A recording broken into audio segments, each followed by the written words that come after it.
Morning Passion. This is Desiree coming at you live with 745. So Gafar was supposed to be sharing this morning, but we're having some technical difficulties. So I'm going to kick off the month of March. We're talking about faithfulness this month, but he might have a little video kind of spurted in there. So keep your eye open if we do a random live at 7:45 on a day that's maybe not Thursday or something. We might have something good for you to finish out the topic of love.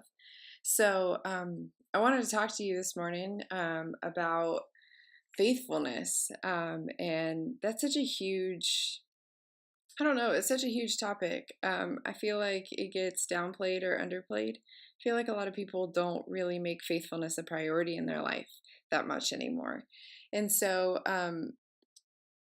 we're going to look at the Bible. So in Luke 16:10, it says, "He who is faithful in very little, in a very little thing, is also faithful in much. And he who is dishonest in a very little thing is also dishonest in much. Therefore, if you have not been faithful in the use of earthly wealth, who will entrust you with true riches? And if you have not been faithful in the use of that earthly wealth, which belongs to another, who will give you that which is your own?" And it's such a good verse talking about how we have to be faithful in the small things before we're ever faithful in the large things, or before we're ever given an opportunity to be faithful in the large things. And so that is Luke 16:10 through 12, if you're wanting to look at it and study it a little more. But just a few points that I have for you this morning. The first is that we always want more than what we have right now. And I think that's part of being alive. Like, I think that's part of life in general. You know, you want more than what you have right now, and I think God wants you to want that. I think God wants you to want more things and dream bigger and do greater things, and He wants you to have that drive and that passion. However, sometimes we get so distracted with the future that we're not faithful in what we have right now. So in order to get that next job promotion, or to even just to move up a grade, I mean, you have to be faithful. You have to go to class. You have to pass tests. You have to study. Um, if it's work, then you have to show up on time. You know, you have to work hard at what you do. You can't just do the bare minimum. You have to go above and beyond for people to really take notice. And it's being faithful. It's being faithful with being places on time. It's being faithful with showing up and doing what you're asked and what's required of you. Certain things have different standards that they require from you.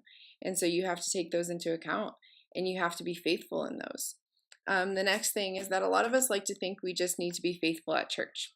And I think that gets really difficult, because really God sees every area of your life. So He wants you to be faithful in worldly things too. He wants you to be faithful in how you treat your friends. He wants you to be faithful in helping them and being there for them. He wants you to be faithful in all of those things.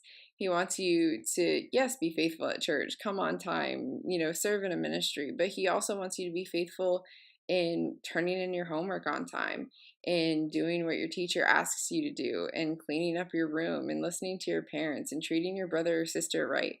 Like, all of those things are all things that God looks at, whether they're in the world or in the church. He wants you to be faithful in them so that He knows He can trust you later on. And the last is that faithfulness is a lifestyle. You can't just be faithful in one area, because people notice that. They'll be like, "Oh, well, she's really faithful in this, but not so much here." So be faithful in every area of your life so that you're known as a faithful person. Be known as that person who is faithful to show up, to be there, to do what you're asked, to do what's required of you. And then watch how much God grows that. Watch how many more opportunities you get, and how much more opportunity you have in the future. So, short and sweet this morning, Passion. I hope you all have a beautiful Thursday, and we'll see you next Wednesday at Passion, or maybe even sometime this week.